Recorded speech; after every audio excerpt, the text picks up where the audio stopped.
Chris Aceto, RXMuscle.com, standing here with Josh Lenartowicz. Josh, I first saw you as a terrible amateur. I'm serious. In Australia. That's true. And you were big. You were like a Reagan. Yeah. You were like young. Yeah. You were big. You were wide, and you were out of shape. And I said, this guy is going to be a damn good bodybuilder. What show was that? I think it was like the 2014. Was it Australia? Yeah. Tony Doherty got Tony you, Doherty. right? Yeah. Tony Doherty, definitely. Yeah. Love TD. How happy is Tony Doherty right now? He's awesome, man. Me and TD, he's like, you know, they say he's a father figure. He is a brotherly father in a way. Like he's brotherly, and he's also father. He'll tell me how it is when he needs to, and he always has a laugh with me. He's great, man, and I'm just so thankful having him in my life. So he's a great guy. You mentioned before Reagan, man. I just want to have a shout out to him. He's amazing, and people have been, saying I shouldn't be doing these shows. I really admire that, because that's how you get better. And he's an amazing athlete. He's the future, man. He's doing great. Yeah. We'll get you next year. How's that? I'm just kidding. So listen. This is the world. This is the world of Instagram, Facebook, and we see pictures of Josh Lenartowicz like 400 pounds, 8 weeks out, and everyone says he's fat. And someone asked me, I said, he's either going to be ready or not going to be ready. One of the two. What was your strategy coming in terms of this? Did you have to win to qualify? Yeah, I had to. Yeah. So you had to win. So you had to be hard enough, right? Yeah. But you can't just blow it all here and look fabulous, like unbelievable all-time best, and then crash and burn for the Olympia. So how do you square those together? Yeah. This show, I have to win, and then because if you didn't, I'd be interviewing Max right here, Yeah, I know you and Max would be bragging and saying that he beat that Aussie. So what was your mindset coming in? You know what? And I was actually starting to get ready this year for the shows to do the Arnolds, and we had a family member pass away, and another one who was very sick. And it was like, nah, family's more important, so I pulled out of that show. In that process, even since Olympia last year, I've had the guys from Kuwait inviting me over. Of course. Yeah, and then had you won here, they would have been saying, see what we did for Josh. Exactly. But look what you didn't do, but go ahead. And so I was going to go, and it was all lined up to go, and then the middle of the year, I was like, okay, let's do it. And then the next week, I was going to plan to go, and they're like, no, you got to prove yourself to come here first again. And I was like, yeah, I don't know, prove myself to come here. To who?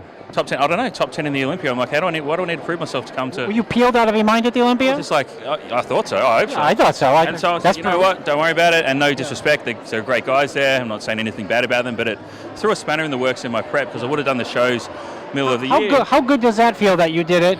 Yeah, you're here, you did the win, and you don't have to bow down, so to speak, to... No, it's true. Like, look, they're obviously doing something great there, and it's a great opportunity for anyone to go there. But I was just like, I thought, wow, why is that? And people don't realise, guys are so fortunate living here in the US. In Australia, it's a lot harder, and so it would have been great.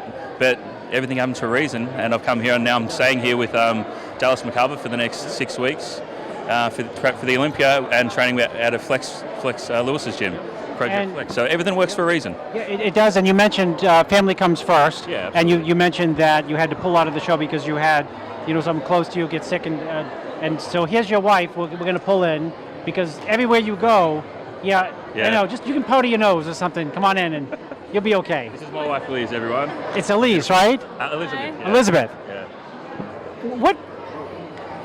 You know what? Josh is obviously very committed to bodybuilding, even though Dave says you're lazy. Dave Palumbo said you're lazy. Bodybuilding's lazy. I have it in for that. I always have to. But how do you get behind him? Because there's a lot of disappointments, right? I mean, how many? You could have came here and got second, but you have to fly home.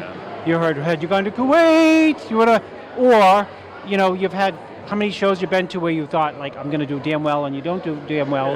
Yeah. How much commitment and time is it on your behalf to support him? Well, especially when we're traveling, it is just I'm prepared to be there for everything that he might need, help-wise, whether it is to, grab something extra from, down at the desk or, help him to cook a meal when he's really, really tired or... Does he get grouchy? Because everyone talks nice about him, does he? No, he doesn't get grouchy, he just gets tired, and so I think like anyone, the please and thank you might go out the window just a little bit. But no, he's really good, and he's always trying to do everything himself, and then when he just can't because he's that exhausted, then I try and help where I can, and so I just try and be there and be supportive as much as possible. And you guys are going to stay here together in Florida? For a few weeks. She's going to fly back to her family and then come back again. Okay, should I have the Sorry. Yeah. Sorry, I'm not a professional. So she's going to fly back for family and then come back again. It's a hobby. I don't know how to work the mic. You're good at this, mate. She's going to come back for the Olympia prep, most of it. So. What excites you about the Olympia? Last question. Man, the Olympia is just like a playground for bodybuilders. That's where you want to get to. That's the best of the best. That's your testing ground. Wherever you place in that show is like you're placing for the year, regardless of, well, I got this at this show. It's like, no, but this is where you place at the Olympia, and that means that you're that number of bodybuilder in the world. It means a lot. There you have it. Josh Lenartowicz, gone from Tony Doherty's gym, like, right? Yeah. Nothing guy. A few years ago, it's fast. Yeah, it is. To hear you are winning shows, headed back to the Olympia. You've been there already. You've got experience. And it's easier to do the second time around. That's it. I don't have to stress. And you got your wife to support you. Yeah, she's awesome. If I could just say a quick shout of thanks to my sponsors. Who are they? Yeah, it's Muscle Mills Direct, Doherty's Gym, obviously, Yep. and ATP Science. They're actually having a booth at the Olympia this year, and I'm going to be there. So come on down and check it out if you can. Australia doesn't really get outside of that, and they're coming into the US. So come and support us and see us. And they're a big part of why I've improved so much this year. Really, really have. Okay, great. Thank you. There you have it, Chris Aceto, Josh Lenartowicz with his wife Elizabeth. We'll see you at the Olympia in 6 weeks. Hey, Dave. I love you, man. I miss you. Where are you?